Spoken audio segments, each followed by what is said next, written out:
Kisah Susana dan Daniel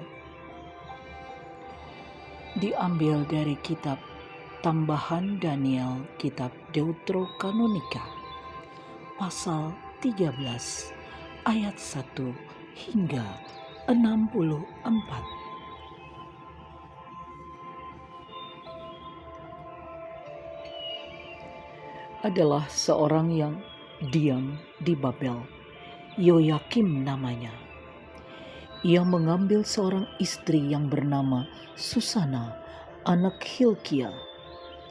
Istrinya itu amat sangat cantik dan takut akan Tuhan. Karena orang tuanya benar, maka anak mereka dididik menurut Taurat Musa. Adapun Yoyakim adalah amat kaya dan dimilikinya sebuah taman yang berdekatan dengan rumahnya. Oleh karena ia paling terhormat di antara sekalian orang, maka orang-orang Yahudi biasa berkumpul padanya. Nah, dalam tahun itu ada 2 orang tua-tua dari antara rakyat ditunjuk menjadi hakim. Tentang mereka itulah Tuhan telah berfirman, "Kefasikan telah datang dari Babel, dari kaum tua-tua, dari para hakim yang berlagak pengemudi rakyat." Orang-orang tua-tua itu sering mengunjungi rumah Yoyakim, tempat setiap orang yang mempunyai suatu perkara datang kepada mereka. Apabila menjelang tengah hari, rakyat sudah pergi, masuklah Susana untuk berjalan-jalan di taman suaminya. Kedua orang tua-tua itu setiap hari mengintip Susana. Apabila ia masuk dan berjalan-jalan di situ, maka timbullah nafsu berahi kepada Susana dalam hati kedua orang tua-tua itu. Mereka lupa daratan dan membuang muka sehingga tidak memandang sorga dan tidak ingat kepada keputusan yang adil.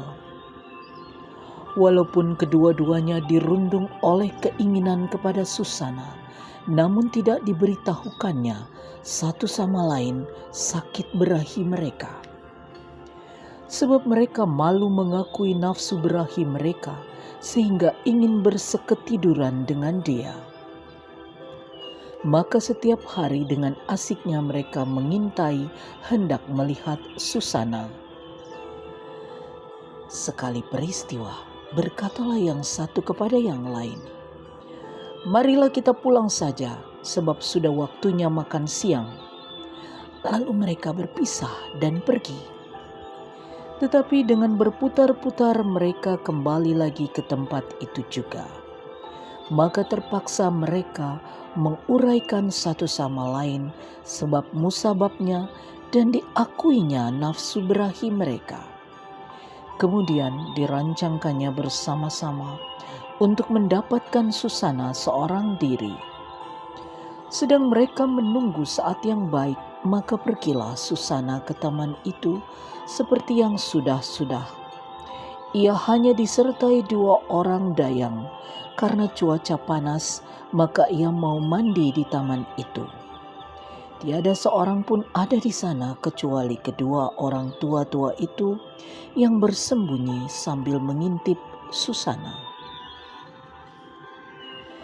Kata Susana kepada dayang-dayangnya, "Ambilkanlah aku minyak dan urap, dan tutuplah pintu-pintu taman, maka aku dapat mandi." Dayang-dayang itu pun lalu melakukan apa yang disuruh kepadanya. Pintu-pintu taman ditutupnya, dan keluarlah mereka lewat pintu samping untuk mengambil apa yang diperintahkan itu. Tidak dilihatnya kedua orang tua-tua itu, karena mereka bersembunyi. Segera setelah dayang-dayang itu keluar, bangunlah kedua orang tua-tua itu dan bergegas-gegas menuju Susana. Berkatalah mereka, pintu-pintu taman sudah tertutup dan tidak ada seorang pun melihat kita. Kami sangat cinta berahi kepadamu. Berikanlah hati saja dan tidurlah bersama-sama dengan kami. Tetapi kalau engkau tidak mau, pasti kami naik saksi terhadapmu, bahwa seorang pemuda kedapatan padamu dan bahwa oleh karena itulah maka dayang-dayang itu kau suruh pergi.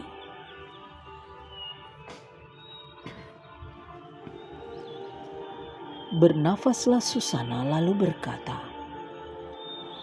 "Aku terdesak sekeliling, sebab jika hal itu kulakukan, niscaya mati menanti aku. Jika tidak kulakukan, maka aku tidak lolos dari tangan kamu. Namun demikian, lebih baiklah aku jatuh ke dalam tangan kamu dengan tidak berbuat demikian, daripada berbuat dosa di hadapan Tuhan." Lalu Susana berteriak-teriak dengan suara nyaring. Tetapi kedua orang tua-tua itu pun berteriak-teriak pula melawan Susana. Yang satu lari membuka pintu taman. Demi teriak di taman itu didengar oleh orang-orang yang ada di dalam rumah. Bergegas-gegas masuklah mereka lewat pintu samping untuk melihat apa yang terjadi dengan Susana. Setelah kedua orang tua-tua itu memberikan keterangan-keterangan, maka amat malulah para pelayan, sebab belum pernah hal semacam itu dikatakan tentang Susana. Ketika keesokan harinya, rakyat berkumpul lagi pada Yoyakim, suami Susana. Datang pula kedua orang tua-tua itu penuh dengan angan-angan fasik terhadap Susana untuk membunuh dia. Di depan rakyat mereka berkata, "Suruhlah ambil Susana anak Hilkia, istri Yoyakim." Maka diambillah ia. Datanglah Susana dengan disertai orang tuanya, anak-anaknya dan kaum kerabatnya. Susana sangat jelita dan cantik parasnya. Kedua orang jahat itu menyuruh tanggalkan layah Susana, sebab ia berlayah, supaya dapat menggairahkan kecantikannya. Sanak saudara dan semua yang melihat Susana menangis. Sementara kedua orang tua-tua itu berdiri di tengah-tengah rakyat dan meletakkan tangan mereka di atas kepala Susana. Maka Susana sendiri menengadah ke sorga sambil menangis, sebab hatinya tetap percaya pada Tuhan. Kemudian kata kedua orang tua-tua itu, "Sedang kami berdua saja berjalan-jalan di taman, masuklah ia bersama dengan dua sahaya. Lalu pintu-pintu taman itu ditutup dan disuruhnya sahaya-sahaya itu pergi. Lalu datanglah seorang pemuda yang bersembunyi di situ kepadanya dan berbaring sertanya. Ketika kami yang ada di sudut taman melihat kefasikan itu, maka berlari-larilah kami kepada mereka. Walaupun kami melihat mereka tidur bersama-sama di sana, namun kami tidak dapat menangkap pemuda itu karena ia lebih kuat dari kami. Ia membuka pintu lalu melarikan diri, tetapi dia ini kami pegang dan kami menanyakan siapa pemuda itu. Ia tidak mau memberitahu kami. Inilah kesaksian kami."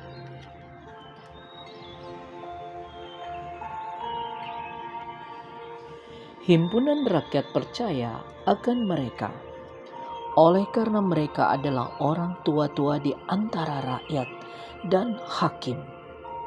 Lalu hukuman mati dijatuhkannya kepada Susana.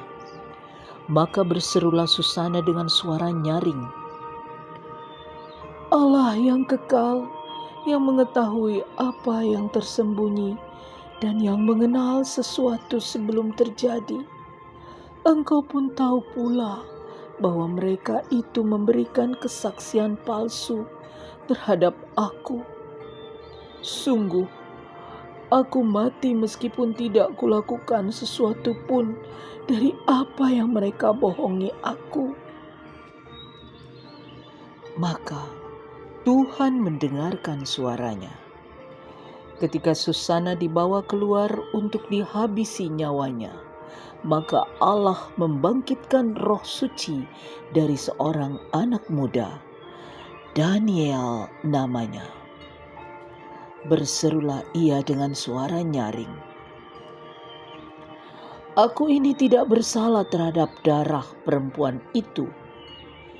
Maka segenap rakyat berpaling kepada Daniel. Katanya, "Apakah maksudnya yang kau katakan itu?" Daniel pun lalu berdiri di tengah-tengah mereka. Katanya, "Demikian bodohkah kamu, hai orang Israel? Adakah kamu menghukum seorang putri Israel tanpa pemeriksaan dan tanpa bukti? Kembalilah ke tempat pengadilan, sebab kedua orang itu memberikan kesaksian palsu terhadap perempuan ini." Bergegas-gegas kembalilah rakyat. Lalu orang-orang tua itu berkata kepada Daniel, "Kemarilah, duduklah di tengah-tengah kami dan beritahukan kami.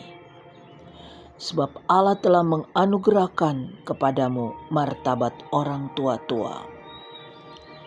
Lalu kata Daniel kepada orang-orang yang ada di situ, "Pisahkanlah mereka berdua itu jauh-jauh, maka mereka akan kuperiksa." Setelah mereka dipisahkan satu sama lain, maka Daniel memanggil seorang di antara mereka dan berkata kepadanya, "Hai engkau yang sudah beruban dalam kejahatan, sekarang engkau ditimpa dosa-dosa yang dahulu telah kau perbuat, dengan menjatuhkan keputusan-keputusan yang tidak adil, dengan menghukum orang yang tidak bersalah dan melepaskan orang yang bersalah. Meskipun Tuhan telah berfirman, orang yang tak bersalah dan orang benar janganlah kau bunuh. Oleh karena itu, jika engkau sungguh-sungguh melihat dia, katakanlah, di bawah pohon apakah telah kau lihat mereka bercampur?" Sahut orang tua-tua itu, "Di bawah pohon mesui." Kembali Daniel berkata, "Baguslah engkau mendustai kepalamu sendiri, sebab malaikat Allah sudah menerima firman dari Allah untuk membedah engkau." Setelah orang itu disuruh pergi, Daniel pun lalu menyuruh bawa orang yang lain kepadanya.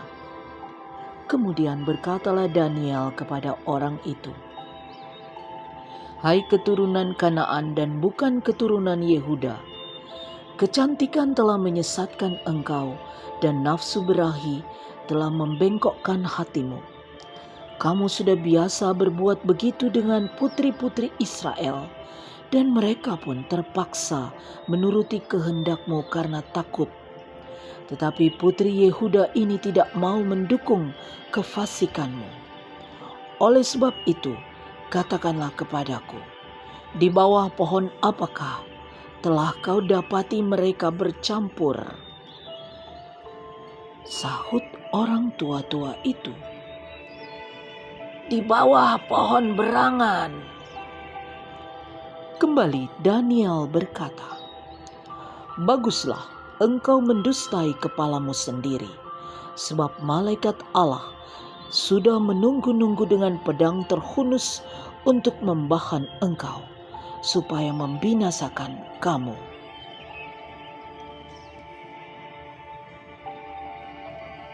Maka berseru-serulah seluruh himpunan itu dengan suara nyaring. Mereka memuji Allah yang menyelamatkan siapa saja yang berharap kepadanya. Serentak mereka bangkit melawan kedua orang tua-tua itu. sebab Daniel telah membuktikan dengan mulut mereka sendiri bahwa mereka telah memberikan kesaksian palsu. Lalu mereka diperlakukan sebagaimana mereka sendiri mau mencelakakan sesamanya. Sesuai dengan Taurat Musa, kedua orang itu dibunuh. Demikian, pada hari itu diselamatkan darah yang tak bersalah. Adapun Hilkia serta istrinya bernyanyi-nyanyi bagi Allah oleh karena Susana anaknya, bersama dengan Yoyakim suami Susana dan segenap kaum kerabatnya. Oleh karena tidak terdapatlah pada Susana sesuatu pun yang tak patut. Semenjak hari itu, besarlah Daniel di hadapan rakyat.